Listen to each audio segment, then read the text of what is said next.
touching on the top prop bets in the NBA today. All right, so just a quick recap from last night. The bet of the day went 2 for 3. So if you guys use those individually, to make 2-leg parlays, you had a good day. The Taco Tuesdays also went 2 for 3 as well. So it should have been a good day, or at least a break-even day for you. Today is a very interesting day because we have a lot of solid bets and a lot of bets actually are going to correlate pretty well.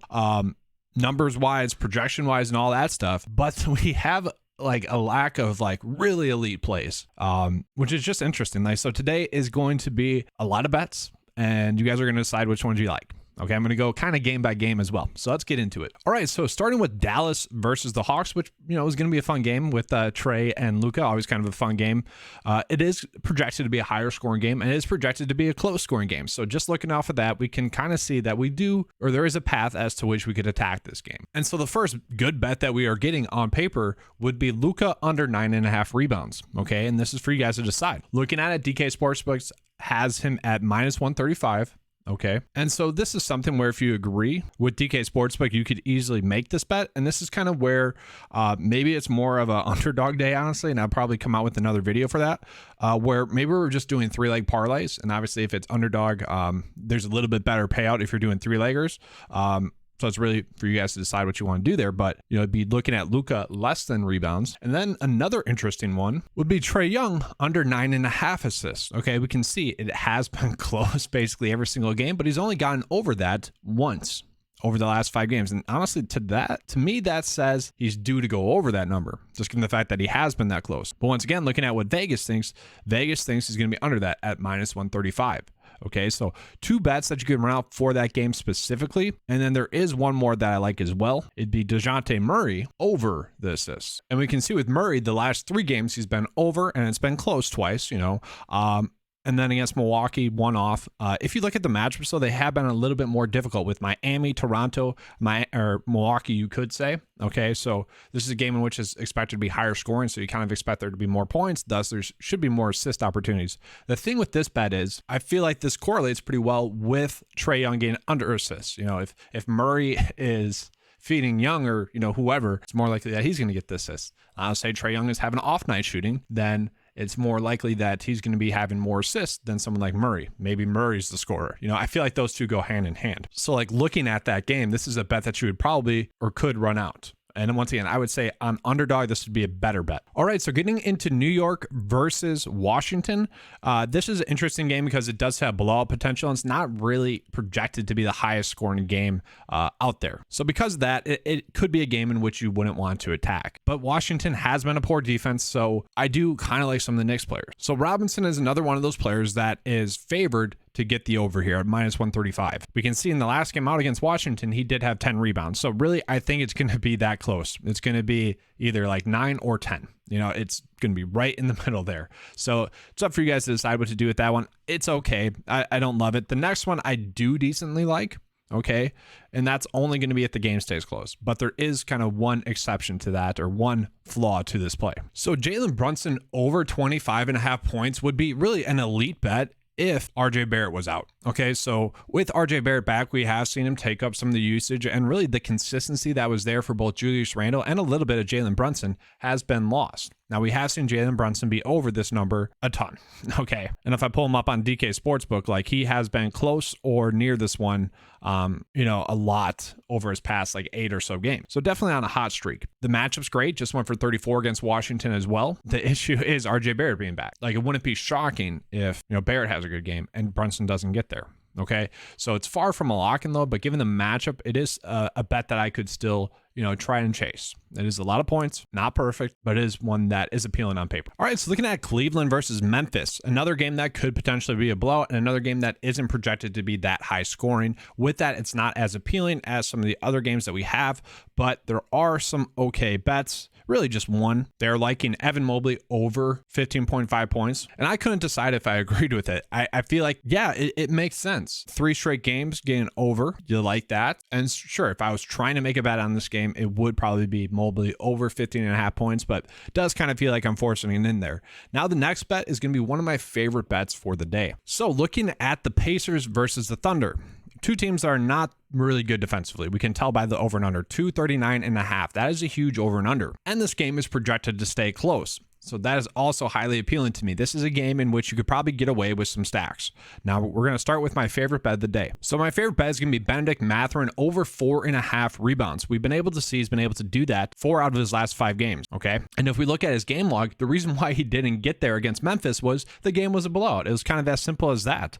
112 to 130, only had 24 minutes in that game. Obviously not going to get there. So the biggest thing we're worried about with this bet would be more or less the game being a blowout. But given the fact that Vegas thinks it's not going to be, that's huge. And also given the fact that it's projected to be a higher scoring game, we can expect a higher volume of shot attempts there. So someone like Benedict Mathurin, if the game stays close, could easily get 36 minutes. And if you look at his per 36 average with Tyrese Haliburton off the court, he does average 5.3 rebounds per 36. So, all that adds up to, if this game stays close, Mathurin should be able to get the over. And we can see on the season, 4 rebounds per game on average. So all we're asking for is, another rebound there. And in this game, I think that is likely. And then on top of that as well, they think it's a good bet as well. DK Sportsbook thinks it's a good bet as well, minus 135. So DK Sportsbook is giving him about a 57% chance to get the over there. Another one that I like, just given the game script, the projected game script, would be Josh Giddey over 6.5 assists. We can see he's been close or getting over that in basically every game over his last 5 games. That is just kind of Josh Giddey as a player. So kind of given the nature of this higher scoring game, I do think he has a great chance to get over 6.5 rebounds or assists. Now, maybe it could be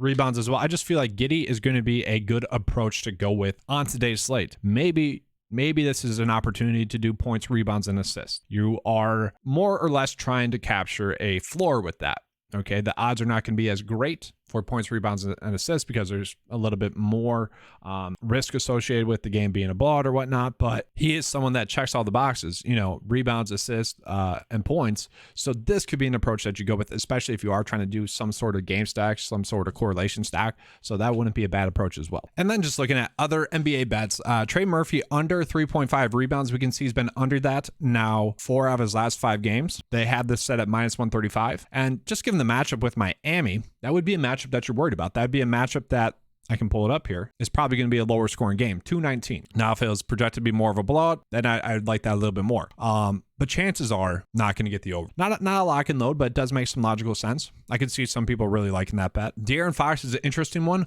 over 24.5 points. Been very close there, basically every game. Against the Lakers, though, the last amount, which is who he's playing tonight, did go over that. The previous game before that, only 22 points, so close to it. And then the game before that, 32 points. So he is averaging over the points, 24.5 points. And he did get there 2 out of the 3 games recently. So I would say, if you simulated this game out, I would say more times than not, he would get the over.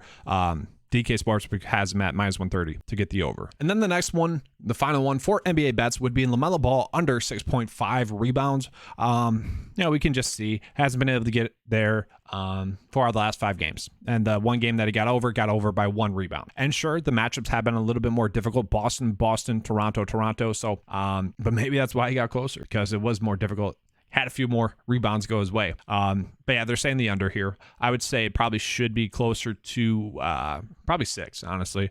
Minus 135 is what DK Sportsbook has him at. And, this is one that's, I feel like it could be blowout potential, but also it is projected to be a higher scoring game. So I just kind of expect Ball to be trying to score more, basically, and he should be able to score more, thus maybe not as many rebounds coming his way. It's an okay bet. Let's get into some NHL and PGA bets. So as most of you probably know, fantasy golf is kind of my specialty. I run 9 to 5 Sports that has golf as a database in there, and all the data is curated for that week's tournament. So just looking at it, I can kind of just see an edge here with Sungjae Im over Dean Burnmeister, birdie or better percentage. If we look at all the birdie or better matchups, this is the biggest gap between how they rank out for how they're projected to do. And even if we weren't looking at my data, if you were to look at the betting odds, it would say Sungjae Im is a much better play than Dean Burnmeister. Now, sure, maybe in a one-off round, Sungjae Im could not score more birdies, and he is someone that's coming off of a bad week. I'm not too worried about that. This would be a bet that you could definitely make. Sungjae Im over birdie or better percentage in that matchup. And then just another one, JT Poston has been on fire. Satoshi Kodaira, not really the best play. So this is another one in which there is a big gap between how the players are projected to do, and the biggest gap there. So in theory, these are two bets that should hit more times than not. All right, so looking at NHL bets, Thomas is projected to get under 2.5 shots on goal, and we can see he's been under that a decent amount, only over it once out of the last 5 games. So he's been under it 4 out of the last 5 games, but it's been close. Okay, so not a lock and load, but a decent bet there. Cole as well is someone that I don't mind the over on. We can see 3 out of the last 4 games he's had the over here, and he's had the over by a good margin. So just in general, probably getting a decent amount of shots without looking at it.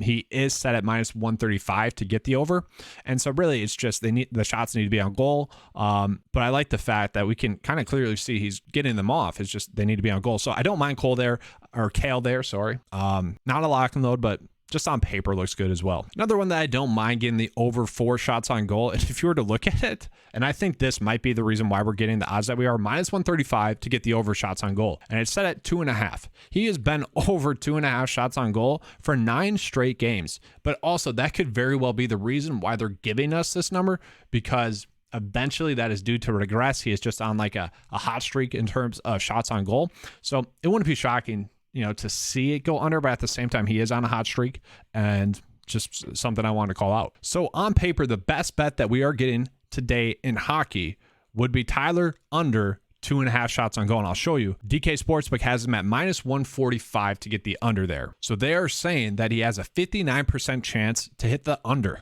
Now, those are pretty good odds. If we consistently can hit odds like that, it's going to benefit us, especially in the long term. So for today's bet, I'd probably be looking at something like this. Benedict Mathurin over 4.5 rebounds for the reasons I listed out earlier. Good matchup. Projects to get over that. Averages over that per 36 with Tyrese Haliburton off the court. And then Tyler is just the best odds that we are getting thus far this morning. If I was looking at this is today's bet, so I want it to be today's bets, but you could toss in those PGA bets as well. They should hit. On paper, there are great bets, but you never know. It is birdie or better, which is kind of fluky. If it was strokes, it would be a little bit easier to predict, but that's why they don't do that. But that's all I have for this video. Hopefully you guys enjoyed it. I do think I'll be coming out with an underdog video as well. Maybe each day we'll see if enough people like that. I will. The whole purpose of that video would be to hit 3-leg parlays and hit it 20% of the time. That way you are profiting. That would be the goal. But honestly, PrizePicks does such a better job marketing. The experience, the website's just better. So easier to cover it, and it's fun. So hopefully you guys enjoyed this video. If you did, give me a like and subscribe. Let's have a good slate. And as always, let's keep cashing.